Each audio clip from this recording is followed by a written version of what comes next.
ഷിജീസ് ലൈഫിൻ്റെ പുതിയൊരു വീഡിയോയിലേക്ക് എല്ലാ കൂട്ടുകാർക്കും സ്വാഗതം. നമ്മളിന്ന് കുറേ നാളായി വീഡിയോ ചെയ്തിട്ട്, അപ്പോൾ ഇടയ്ക്കൊക്കെ വീഡിയോ ചെയ്യാൻ സമയം കിട്ടുമ്പോൾ ഞാൻ ചെയ്യാറുണ്ട്. അപ്പം എനിക്ക് കമൻറ്റിൽ വന്ന ഒരു കാര്യമാണ്, സാരി ബ്ലൗസിൻ്റെ ഫ്രണ്ട് പീസ് ക്രോസ് വെട്ടുന്ന ഒന്ന് കാണിക്കാമോ എന്ന്. അപ്പോൾ അതൊന്ന് ചെയ്യാമെന്ന് ഓർത്തു. അതാകുമ്പോൾ ചെറിയ വീഡിയോ ആണല്ലോ, അപ്പോൾ നമുക്ക് ചെയ്യാം.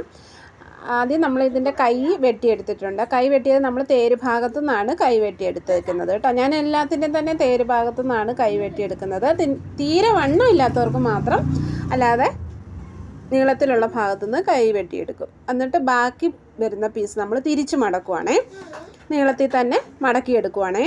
എന്നിട്ട് നമ്മൾ ഈ അടിവശത്ത് സാരി ബ്ലൗസ്, ഇതിപ്പോൾ അളവ് ബ്ലൗസ് ഞാൻ വെച്ചെടുക്കുവാണ്. അല്ലാതെ അളവാണെങ്കിൽ നമുക്ക് ആവശ്യമുള്ള ലെങ്ത്തിൽ അടയാളപ്പെടുത്തുക. ഞാൻ എപ്പോഴും ലെങ്ത്ത് എടുക്കുമ്പോൾ 2 ഇഞ്ച് എക്സ്ട്രാ എടുക്കാറുണ്ട്. 1/2 ഇഞ്ച് മുകളിലത്തെ കൂടാതെ, മുകളിൽ തയ്യൽ തുമ്പ് ഷോൾഡറിൻ്റെ അവിടുത്തെ കൂടാതെ താഴോട്ടും 2 ഇഞ്ച് എക്സ്ട്രാ എടുക്കാറുണ്ട്. അത് ഞാനൊരു പ്രത്യേക രീതിയിലാണ് മടക്കിയെടുക്കുന്നത്. അപ്പോൾ ആ അളവിന് നമ്മൾ അടയാളപ്പെടുത്തി, ലെങ്ത്ത് വേണ്ട അളവ്. പിന്നെ ഷോൾഡർ നമ്മൾ 5.5 കൊടുത്തത്. ഷോൾഡർ ഒരു 15 ഇഞ്ച് വരെ ഉള്ളവർക്ക് 5.5 മതി കേട്ടോ. ഒരു വശത്ത് നിന്ന് 5.5 വിടുത്ത് കൊടുത്താൽ മതി. എന്നിട്ട് നമ്മൾ അതേ അളവിൽ തന്നെ കൈക്കുഴിയും കൊടുത്തു. പിന്നെ നമ്മൾ കഴുത്ത് ഇറക്കം നമ്മൾ 8.5 എടുത്തത്. അത് ഈ ഒരു ഭാഗം വരുമ്പോൾ ഇങ്ങനെ വളച്ച് വരയ്ക്കുവാണെങ്കിൽ കഴുത്ത് നല്ല വിട്ടായിട്ട് തോന്നുകയും ചെയ്യും, എന്നാൽ ഊരിയും പോകത്തില്ല, അകന്നു പോകത്തില്ല. അപ്പോൾ നമ്മൾ ബാക്ക് പീസ് വെട്ടിയെടുത്തു. എന്നിട്ട് നമ്മൾ ബാക്ക് പീസ് വെച്ചിട്ടാണല്ലോ ഫ്രണ്ട് പീസ് വെട്ടുന്നത്. അപ്പോൾ ഇത് ഇങ്ങനെ വെച്ചിട്ട് കിട്ടുമോ എന്ന് നോക്കണം തുണിയിൽ. ഇത് 1 മീറ്റർ ലൈനിങ്ങിലാണ് നമ്മളിപ്പോൾ ഈ വെട്ടിയിരിക്കുന്നത്. അപ്പോൾ 1 മീറ്ററിൽ നമുക്ക് മിക്കവാറും ഇങ്ങനെ പിന്നീട് ബാക്കി വരുന്ന പീസിൽ നേരെ വെട്ടാൻ പറ്റത്തില്ല. ഇങ്ങനെ കണ്ടോ, ക്രോസായിട്ട് വയ്ക്കുമ്പോൾ ബാക്കി പുറത്തോട്ട് പോകുന്നത് കണ്ടോ. അപ്പോൾ അതുകൊണ്ട് നമ്മൾ ഈ പീസിനെ എടുത്തിട്ട് ക്രോസായിട്ട് മടക്കും. ക്രോസായിട്ട് മടക്കി കഴിഞ്ഞാൽ നമുക്ക് ഫ്രണ്ട് പീസ് ക്രോസിൽ നല്ലതായിട്ട് കിട്ടുകയും ചെയ്യും. കണ്ടോ, ഇതുപോലെ ക്രോസായിട്ട് മടക്കിയെടുത്തതിന് ശേഷം നമ്മൾ ഇതിലോട്ട് ബാക്ക് പീസ് വെച്ചിട്ട് വെട്ടുകയാണ് ചെയ്യുന്നത്. കണ്ടല്ലോ, ഇതുപോലെ ക്രോസ് വെച്ചിട്ട് നമ്മൾ ബാക്ക് പീസ് നമ്മൾ ലെങ്ത്ത് എത്രയാണോ എടുത്തിട്ടുള്ളത് അതിൽ നിന്ന് 2 ഇഞ്ച് മടക്കി വെച്ചിട്ടുള്ള ഒരു ലെങ്ത്തേ നമ്മൾ ഇതിലേക്ക് അടയാളപ്പെടുത്താൻ പാടുള്ളൂ കേട്ടോ. 2 ഇഞ്ച് കുറച്ച്, അതായത് മടക്കി വെച്ചിട്ടേ നമ്മളിത് വരയ്ക്കാൻ പാടുള്ളൂ. ഞാനിപ്പോൾ വരയ്ക്കുന്നത് പോലെ ഇത് വെച്ച് വരച്ചെടുക്കണം. 2 ഇഞ്ച് മടക്കിയതിന് ശേഷം അടിവശം ഈ ഭാഗം 2 ഇഞ്ച് മടക്കി വെച്ചിട്ടുണ്ട് അടിയിൽ. എന്നിട്ട് നമ്മളത് വെച്ചിട്ട് വരയ്ക്കുവാണ്, ഇതിനകത്തോട്ട് വരച്ച് ചേർക്കുവാണ്. ഫ്രണ്ട് പീസ് കണ്ടോ വരച്ച് ചേർത്തിട്ടുണ്ട് നമ്മളിപ്പം. അപ്പം നമ്മൾ ഈ സൈഡ് വശം വരുമ്പോൾ നമ്മൾ ബാക്ക് പീസിനെ കഴിഞ്ഞും 1.5 ഇഞ്ച് കൂടുതൽ എടുക്കുന്നു.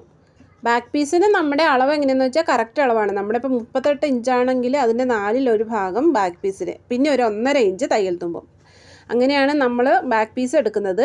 അത് വെച്ച് വരയ്ക്കുമ്പോൾ അതിൽ നിന്ന് 1.5 ഇഞ്ച് ഇവിടെ സൈഡിൽ എക്സ്ട്രാ ഇട്ടിട്ട് അത് നേരെ സ്ട്രെയിറ്റ് ലൈൻ താഴോട്ട് വരയ്ക്കുമ്പം ആ ഭാഗത്ത് കൂടുതൽ കിട്ടും. അതാണ് നമ്മൾ ടക്കായിട്ട് എടുക്കുന്നത്, അടിവശത്ത് കൂടുതൽ കിട്ടുന്നത്.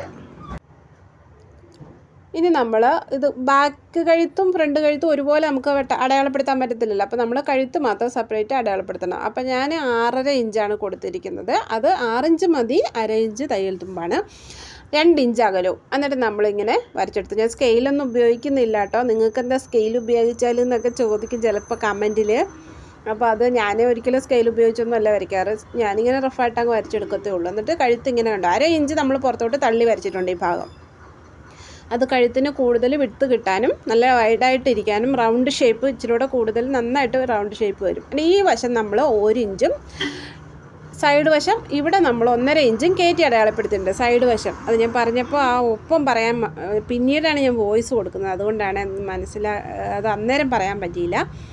അപ്പം ഇതിങ്ങനെ വെച്ചിട്ട് ഇതിൻ്റെ വണ്ണം എത്രയാണോ ആ ഭാഗത്ത് നമ്മൾ അടയാളപ്പെടുത്തുക. കണ്ടോ, ഇതാണ് ബാക്ക് പീസിൻ്റെ വണ്ണം, അവിടെ വരെയേ ഉള്ളൂ. പിന്നീടുള്ള വണ്ണം എത്രയാണോ കിട്ടുന്നത് ഓരോരുത്തർക്കും ഓരോ അളവാണ്. അപ്പോൾ അത് നമ്മളിവിടെ ടക്കായിട്ട് കൊണ്ടുവരുവാണ് ചെയ്യുന്നത്. ഇനി നമുക്ക് ഇതിൻ്റെ അകലം കണ്ടുപിടിക്കുന്നതിനാന്ന് വെച്ചാൽ വണ്ണത്തിൻ്റെ 10/1 ഭാഗമാണ് ഈ അകലം. ഈ അടയാളപ്പെടുത്തിയത് വണ്ണം എത്രയാണോ അതിൻ്റെ 10/1 ഭാഗം. 38 ആണെങ്കിൽ 3.8 അങ്ങനെ. എന്നിട്ട് നമ്മളത് അവിടെ അടയാളപ്പെടുത്തി. ഇനി നമ്മൾ ടക്കിൻ്റെ ലെങ്ത്ത്, അതായത് നിപ്പിൾ പോയിൻ്റ് എടുക്കുന്നത് നമ്മൾ ബോഡി മെഷർമെൻറ്റിൽ തന്നെ എടുക്കണം. അതും നമ്മളിവിടെ അടയാളപ്പെടുത്തി. എന്നിട്ട് നേരെ താഴത്തോട്ട് വരച്ചെടുത്തു. എന്നിട്ട് നമ്മൾ ഇവിടെ കിട്ടിയ ഈ ഒരളവ്, ഈ അളവുണ്ടല്ലോ, അത് നമ്മൾ ഈ വരയുടെ അപ്പുറത്തോട്ട് ഇപ്പുറത്തോട്ട് ഈക്വലായിട്ട് ഭാഗിച്ചെടുക്കുകയാണ്. അപ്പോൾ 3 ഇഞ്ചാണ് കിട്ടിയതെങ്കിൽ 1.5 വെച്ച് അങ്ങനെ നമ്മൾ ഈക്വലായിട്ട് അടയാളപ്പെടുത്തി. ഈ ഒരളവ് ഇവിടെ വന്നിട്ടുണ്ട്, കണ്ടല്ലോ. ഇതാണ് നമ്മൾ ടക്ക് ഇടുന്നത്. ഇത് ഇങ്ങനെ വരച്ച് കാണിക്കാം, അപ്പോൾ നിങ്ങൾക്ക് കൂടുതൽ മനസ്സിലാവും. അപ്പോൾ നമ്മൾ അങ്ങനെ വരച്ച് നമ്മൾ അടയാളപ്പെടുത്തി. എന്നിട്ട് ഈ 1.5 ഇഞ്ച് കയറ്റി വരച്ചെടുത്തുനിന്ന് നേരെ ഈ ഒരു പോയിന്റിലേക്ക് വരച്ചെടുത്തു. ഈ സൈഡിൽ 1.5 ഇഞ്ച് കയറ്റി അടയാളപ്പെടുത്തിയെടുത്തുനിന്ന് ഇനി ഇവിടെ നമ്മൾ 1 ഇഞ്ച് വരച്ചെടുത്തേക്ക്, കണ്ടോ. ഇവിടെ നമുക്ക് 1/2 ഇഞ്ച് കയറ്റി അടയാളപ്പെടുത്തണം, അതായത് കൈക്കുഴി കുഴിച്ച് വെട്ടണം, കണ്ടല്ലോ. സാരി ബ്ലൗസ് എന്ന് പറയുന്നത് സിമ്പിളായിട്ടുള്ള ഒരു ഡ്രസ്സാണ്, നമുക്ക് തയ്ക്കാനും എളുപ്പമാണ്. ജസ്റ്റ് ഒന്ന് മനസ്സിലാക്കി വെച്ചാൽ മതി. അപ്പോൾ നമ്മൾ കട്ട് ചെയ്തെടുത്തു, കണ്ടല്ലോ. എന്നിട്ട് നമ്മൾ റൗണ്ട് ഷേപ്പിൽ വരച്ചെടുത്തിട്ടുണ്ട്, എല്ലാം ഓക്കെ ആക്കി വരച്ചിട്ടുണ്ട്. ബാക്ക് പീസ് വെച്ചിട്ടാണ് നമ്മൾ ഫ്രണ്ട് പീസ് അടയാളപ്പെടുത്തുന്നത്, അതെപ്പോഴും ഓർത്താൽ മതി. ഇനി ഇവിടെ നിന്നുള്ള ടക്ക് നമ്മൾ 1/2 ഇഞ്ച് പിടിച്ചിങ്ങനെ ചെരിച്ച് അടയാളപ്പെടുത്തും. ഇവിടെ നിന്നുള്ളത് 1/4 ഇഞ്ചും ആ പോയിന്റിലേക്ക് അടയാളപ്പെടുത്തിയെടുക്കും. പിന്നെ വിശദമായിട്ടുള്ള വീഡിയോസ് നമ്മൾ ഇഷ്ടംപോലെ ചെയ്തിട്ടുണ്ട്, ചാനലിൽ കയറി കണ്ടാൽ മതി കേട്ടോ. ഇനിയിപ്പം ഇതിൻ്റെ കട്ടിങ് വെട്ടുന്നത് എങ്ങനെയാണെന്ന് വെച്ചിട്ടുണ്ടെങ്കിൽ നമ്മുടെ ബാക്ക് പീസിൻ്റെ അടിവണ്ണം എത്രയാണോ ആ ഒരളവ് തന്നെ മതി ബെൽറ്റിന്. ബെൽറ്റ് നമ്മളിവിടെ കട്ടിങ് എന്നാണ് പറയുന്നത്, ബെൽറ്റിന് കണ്ടോ. ഈ ഒരളവ് മതി ബെൽറ്റിൻ്റെ ആ ഒരു വണ്ണം. അപ്പോൾ ഇതുപോലെ അവിടെ എത്രയാണ് 10 ഇഞ്ചാണ് എനിക്ക് കിട്ടിയത്. അപ്പോൾ അത് അടയാളപ്പെടുത്തി മുകളിലോട്ട് 4 ഇഞ്ച് വരുന്നത് കൊളുത്തുവിൻ്റെ ആ ഭാഗവും 4.5 ഇഞ്ച് വരുന്നത് സൈഡ് വശമായിട്ടാണ് ഞാൻ എടുക്കാറ്. അപ്പോൾ നമുക്ക് അത് ഒന്ന് അടയാളപ്പെടുത്തിയെടുക്കാം. 4 ഇഞ്ച് ഇവിടെ 4.5 ഇഞ്ച്. എന്നിട്ട് നമുക്കിങ്ങനെ വരച്ചെടുക്കാം. കട്ടിങ്ങിൻ്റെ എല്ലാ വീഡിയോസും നമ്മൾ സെപ്പറേറ്റ് ചെയ്തിട്ടുള്ളതാണ്. ഒരു ബ്ലൗസ് തയ്ക്കാനായിട്ട് അറിയാത്ത എല്ലാ ഭാഗങ്ങളും നമ്മൾ വീഡിയോസായിട്ട് നേരത്തെ ചെയ്തിട്ടുള്ളതാണ്. അപ്പോൾ ചാനലിലൊന്ന് കയറി സെർച്ച് ചെയ്ത് കണ്ടാൽ മതി കേട്ടോ. അപ്പോൾ നമ്മൾ ഈ ഒരു കട്ടിങ്ങാണ് നമുക്കിപ്പോൾ ഈ തുണിയിൽ കിട്ടിയിട്ടുള്ളൂ. അപ്പം അടുത്തത് നമ്മൾ വേറെ ഭാഗത്തുനിന്ന് ഇത് വെച്ചിട്ട് വെട്ടിയെടുക്കണം. കാരണം ഒന്നിച്ചിട്ട് വെട്ടാനൊന്നും ചിലപ്പോൾ 1 മീറ്റർ തുണിയിൽ തികയത്തില്ല, വണ്ണമുള്ളവർക്കൊക്കെ ആകുമ്പോഴേ. അപ്പം ഇതിന് ഈ ഒരു ഭാഗത്ത് നിന്ന് നമുക്ക് കിട്ടും. ഇത് നമ്മൾ കട്ട് ചെയ്തെടുക്കുവാണ്. ഇനി ഈ ബ്ലൗസ് തയ്ച്ചിട്ടൊന്ന് ഇട്ട് കാണിക്കാമായിരുന്നു എന്നൊക്കെ പറഞ്ഞിട്ട് കമൻസ് ഇട്ട് കഴിഞ്ഞാൽ വലിയ പാടാണ്. കാരണം എന്നാന്ന് വെച്ചിട്ടുണ്ടെങ്കിൽ നമ്മൾ കസ്റ്റമേഴ്സിന് ബ്ലൗസൊക്കെ അപ്പോൾ നമ്മളത് വെച്ചിട്ട് വെട്ടിയെടുത്തു. അപ്പോൾ നമുക്ക് 2 കട്ടിങ്ങും റെഡി ആയിട്ടുണ്ട്. അപ്പോൾ അത്യാവശ്യം നിങ്ങൾക്ക് വെട്ടാൻ ക്രോസ് കട്ടിങ് വെട്ടാൻ പഠിച്ചില്ലേ സാരി ബ്ലൗസിൽ. അപ്പോൾ ബാക്ക് പീസ് ഓക്കെ ആയിട്ട് വെട്ടി. ഇനി ഫ്രണ്ട് പീസ് ക്രോസ് വെട്ടാനൊന്ന് പഠിപ്പിക്കാവോ എന്നാണ് ചോദിച്ചത്. അതിൻ്റെ വീഡിയോ ആണ് ഇപ്പോൾ ഇത് കേട്ടോ. അപ്പോൾ അതുകൊണ്ട് വിശദമായിട്ട് ഞാൻ പറഞ്ഞില്ല. ക്രോസ് വെട്ടുന്നത് എങ്ങനെയാണെന്നുള്ളത് മനസ്സിലായി കാണുമെന്ന് വിചാരിക്കുന്നു.